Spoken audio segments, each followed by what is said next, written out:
This is the Norris Group's Real Estate Investor Radio Show, the award-winning show dedicated to thought leaders shaping the real estate industry and local experts revealing their insider tips to succeed in an ever-changing real estate market. Hosted by author, investor, and hard money lender, Bruce Norris. On Friday, September 22nd, the Norris Group proudly presents its 10th annual award-winning black tie event, I Survived Real Estate.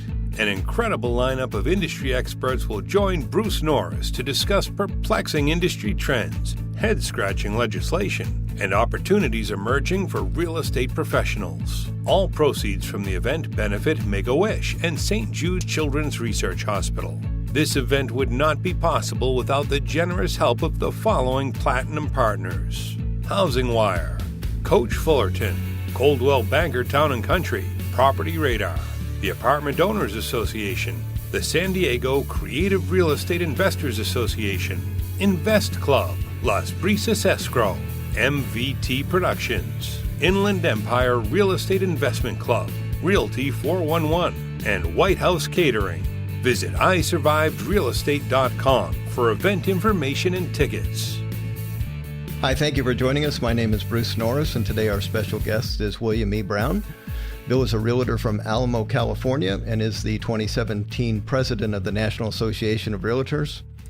NAR is the voice of real estate, is America's largest trade organization, representing over 1 million realtors involved in all aspects of residential and commercial real estate industries.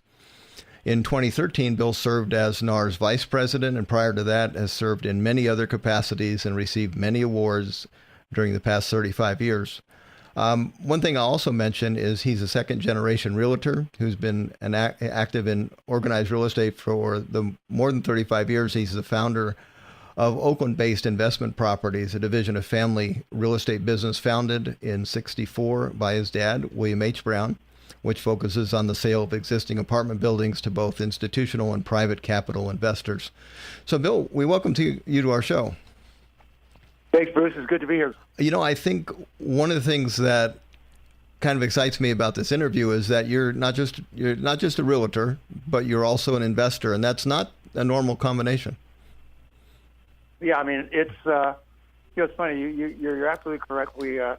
I started doing apartment brokerage, and pretty much for the last 7 to 10 years, most of our efforts have been investing for my brother and I, our personal account, and also I have a company that we started last year with a buddy of mine, Steve Wildback, and we do syndications. So yeah, we do investments mainly all apartments. Okay. Well, you got great timing. That's been a hot ticket for the last 7 or 8 years. Tell me a little bit about your dad and what he did in the business too. Well, my dad started out as an insurance. He started off as an insurance salesman, and then back in those days they had what they called a debit. They would literally walk once or twice a week from door to door in a designated area and sell insurance. So he wound up being the number one guy in his company, and eventually figured out that he wanted to work for himself, and real estate would be the best way. So he turned the debit that he had into what could really be called a farming area, and started there. Okay. I mean, started farming in his debit, and he opened his own company. He did pretty well. So you kind of got the real estate bug from him, and you joined the industry somewhere in the early 80s? No, actually, 1975 or 76. Okay. Well, I always like when people start, because so from 76 to, let's say, 80, if you're in California real estate, things are just cranking. And oddly enough, so were interest rates. So yep. By the time you get to the early 80s, you're dealing with an interest rate that's completely crazy. Now, at that time, was apartment building still a big piece of what you guys were doing? Well, I actually started off doing homes, and it's interesting you measure. I did sold homes probably for a year or two, and then I got a listing on an apartment building, and I like that better because I'm more or less a numbers. Yeah. I'm a numbers person.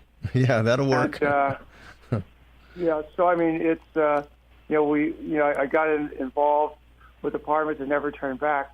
But it's real interesting you talk about interest rates, Bruce, because it's a topic that comes up a lot now with our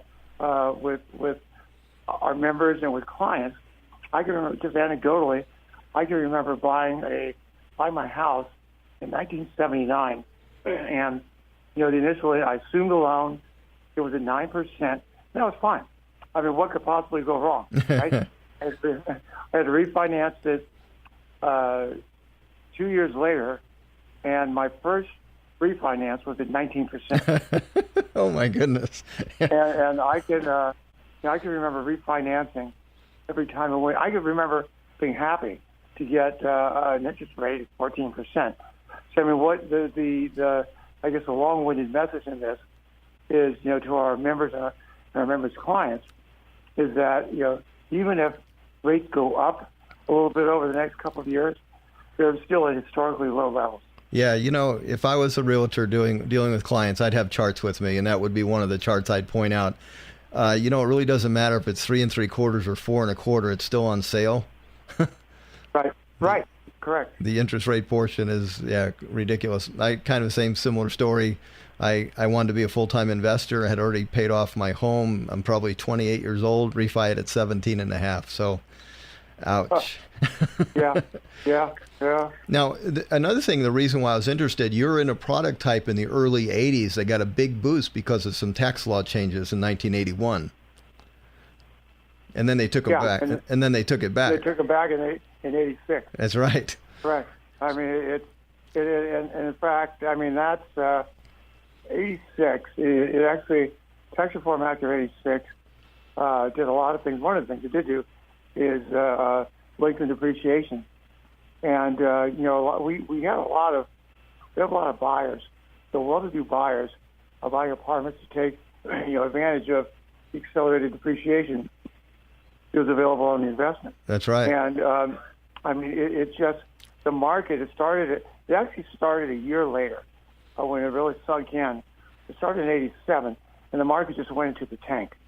And it's very good you bring that up, because that's what we're reminding Congress and the president right now, is that if they want to make drastic changes to mortgage interest deduction, they want to tinker with the tax deferred exchange, and we're telling them, don't you remember what happened to the real estate market back in '86 when you made drastic changes back then? Prices went down. It was a nightmare.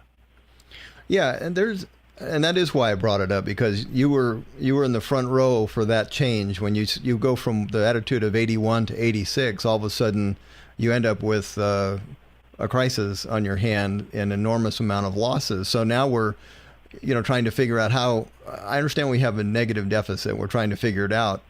But one of the things that has always been near and dear to me is homeownership. I got married at 17, so it was like 3 years before I got a chance to own my home, saving like $20 once in a while in a can. But it was on my mind as a priority the whole time. And one of the things that plays out later in life is your stability, if you own a home or not. And that's one of the dangerous things right now, is that we're putting it doesn't seem like we have the emphasis we used to. Because that used to be a big deal. When I was in my mid-20s, man, that was the only goal financially I had, is I had to own a home. And then you look at statistics, the net worth of somebody 65 and older that doesn't own a home is something like $30,000. I mean, think about retiring. I think it's less than that. Yeah, and the net worth of someone who does own a home, it's over either $250,000 or $300,000. Yeah, it's 10 times. It's a difference of multiple of 10.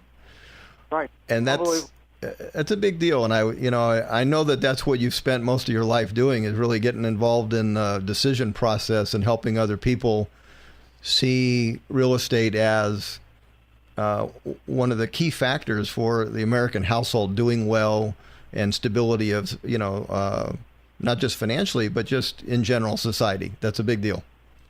Oh yeah, I mean, in terms of the stability, also, I mean,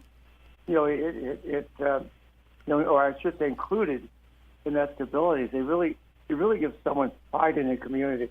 They want to, make their cities, their neighborhoods and cities excel, and you find a lot of homeowners volunteering, for stuff that's really good for for where they live. So yeah, it extends past the financial benefits. So good for you, man. That's awfully what we're thinking at 17. When I own your own home. That's pretty good. Well, trust me, I couldn't until I was about 20, but it was always on my mind. And it's kind of funny because I've been a buyer and seller of many, many hundreds of homes since then. But I still literally remember on the Saturday after it closed on Friday that I was mowing my own grass for the first time. And it had a big impact on. I actually felt like a man for the first time. That's how. Yep. And when we look into the future and write reports about what's likely to happen. So in 2006, we write a 400-page report called the California Crash, and say in that document that chances are that houses could go down by 50%. So when you author a document like that and you live in a pretty expensive home, it might be a rational thought to sell it because you're going to save yourself $500,000. Well, I tried one day to be a renter. I really did. I called up, and a guy had a really cool house that was available for rent. I said, I'm not your typical renter. I'll pay a year in advance. And then the guy said, do you mind if I ask you a question? Do you have any pets? And it was at that moment I realized why I owned a house. And I didn't care if it went down by half, is that I didn't want anyone to ever get to ask me those questions again. Yep, you as a homeowner, you're in control of your own destiny. That's right. In that little space of the world, I get to paint my house whatever color and have a pet, and that's why I own. I've had good financial success owning stuff, but it gets right down to I want control of being able to do what I want to do. Yep, very good. You're right. Now, let's talk about the numbers, because since you've invested in apartment buildings, what would be? Are you surprised, let's say, at the level of a cap rate that's still interesting buyers at this point? What would be a cap rate in Oakland, let's say? So it depends where you are. Okay. And it's gotten to the point, Bruce, where we're return based. I mean, I just turned 65 yesterday. Okay. My brother, who's my partner, I mean, we've been living off of our cash flow for the last probably 7, 8, 10 years. Yeah. I don't really do brokerage anymore unless it's for a client who my clients or my friends. If they need something, I'll do it, but I'm not really seeking any brokerage business. So cash flow is the most important thing to us. So about probably 7 or 8 years ago, we sold the Bay Area. Okay. The last deal we did, we sold a building in Oakland for about 3 3/4 cap rate. Wow. And we have been investing in Portland, Oregon. And we converted that. So we sold a 3 3/4 cap, 3.75 cap, and bought it in Portland at 6%. I mean, when you combine that with the fact that rent control really constrained our interest, our ability to raise rent, and I mean, you go through it, which is very frustrating because rent control, it doesn't help the people it's intended to help. I mean, you can go through our buildings in Oakland, when we own them, and see tenants driving the Lexuses, Mercedes, BMWs, and they're paying 50 or 60% of what the market would be, and we couldn't raise their rent. Yes. So rent control is very destructive. But we invest. We've been investing in the Portland area. We're about to get into Seattle because cap rates are just much better in the Bay Area.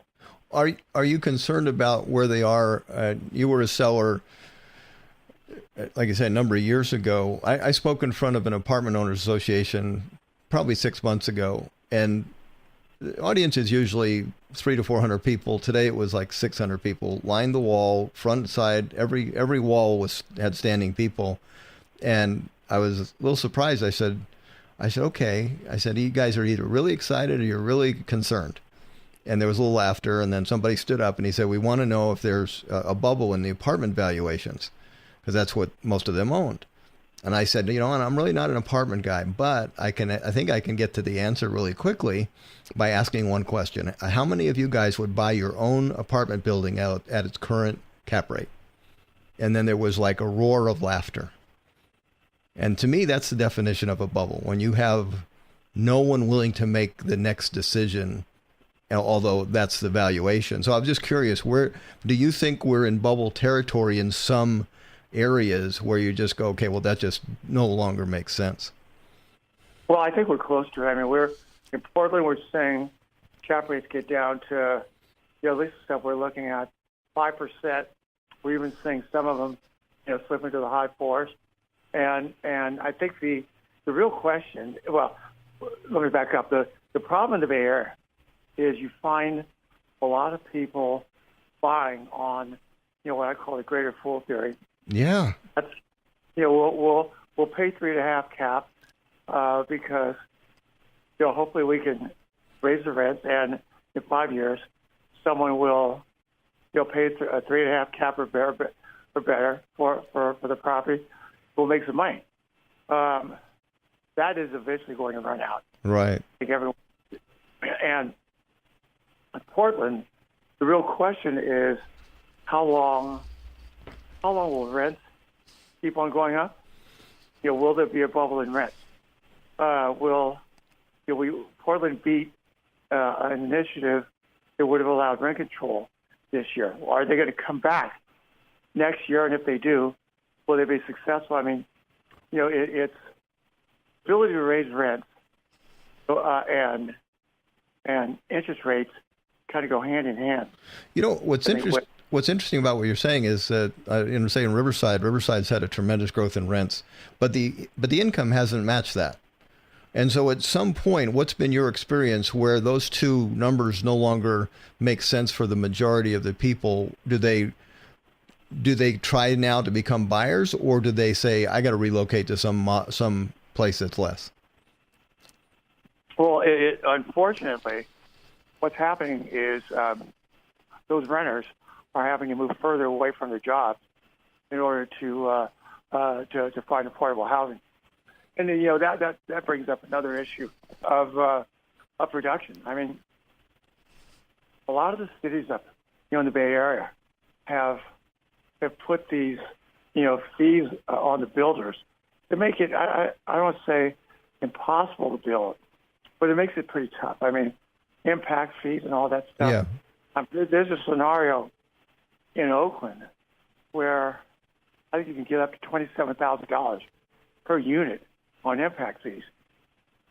The only thing, if a builder can make sense of those numbers, they're going to pass it on to renters, and the only people who are going to be able to buy those homes, who are going to be able to rent those apartments, are people on the upper end of the income spectrum.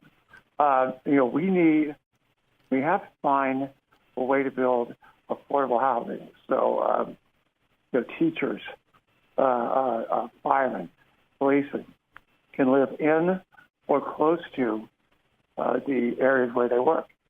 I mean, I know someone who works at Stanford, and she literally commutes 3.5 hours to work. It takes her 3.5 hours to get there and 3 hours to get back home. Oh, no. Oh, my goodness. It's insane. That is insane. Absolutely insane. But it's a great job. But, I mean, what's her life like? Yeah, she's spending 6 hours away from her family just to get to go to work. We've only got about 3.5 minutes left, so let's touch on the realtor world. How has it changed, let's say, in the last 5 years or so? Being a realtor with access. Realtor. Bruce, there are only two realtor, not realtor. I hate to correct you, but Okay. everybody does that. Only two syllables in realtor. Okay. Go on, I interrupted. I'm sorry. How's the role changed in the last 5 years, and do you think it's going to change even more going forward? Oh, absolutely, it's going to change going forward. I think technology is playing a big part, and if the agents that are really up on their markets do it through technology, and they're able to present to buyers and sellers real salient information that is up to date and accurate. The challenge to the industry. One thing we're starting to see now, the growth of teams, inside of real estate brokerages, and it's the high commission splits that brokers have to pay to retain successful teams are constraining their profits. So, I think that's something that's very important to keep your eyes open on. Also, the government, local, state, national, with a swipe of a pen at any level, they have the ability to either help or disrupt the market. So I just encourage realtors who are involved to get involved and really protect private property rights, the ability for us to do transactions, and also, as I mentioned earlier, enhance and protect the ability of builders to build affordable housing and also affordable rental. I agree with what you just said. Last subject, probably, do realtors view sites like Zillow as potential partners or competitors? Look, I know that a lot of our members get good leads from Zillow, but Zillow is a competitor from the standpoint of we promote realtor.com.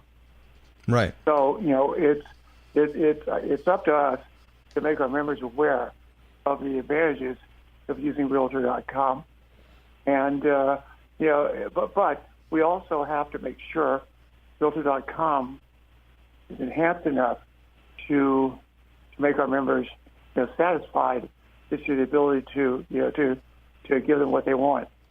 Realtor.com CEO Ryan O'Hara, a really great guy, very sharp, who's molding a very good product. And I encourage our members to give us a chance. Okay.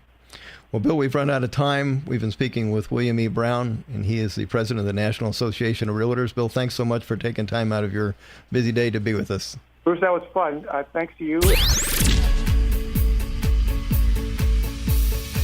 The Norris Group would like to thank its gold sponsors for supporting I Survived Real Estate. First Lending Solutions, Guaranteed Rate and Nathan Chaboya, In a Day Development, Inland Valley Association of Realtors, Jennifer Buys Houses, Keller Williams Corona, Keystone CPA, LA South RIA, Michael Ryan, New Western, North San Diego Real Estate Investors, Northern California Real Estate Investors Association, Orange County Investment Club, Pacific Premier Bank, Pasadena Phoebe, Pilot Limousine, Real Wealth Network, Rick and Leanne Rossiter, the San Jose Real Estate Investors Association, San Francisco Bay Real Estate Networking Summit, Sunoco Corporation, South Orange County Real Estate Club, Spinnaker Loans, Think Realty, U Direct IRA Services, West and South Coast Plaza, Wilson Investment Properties, Inc. See isurvivedrealestate.com for event information. For more information on hard money loans and upcoming events with the Norris Group, check out thenorrisgroup.com. For information on passive investing with trust deeds, visit tngtrustdeeds.com.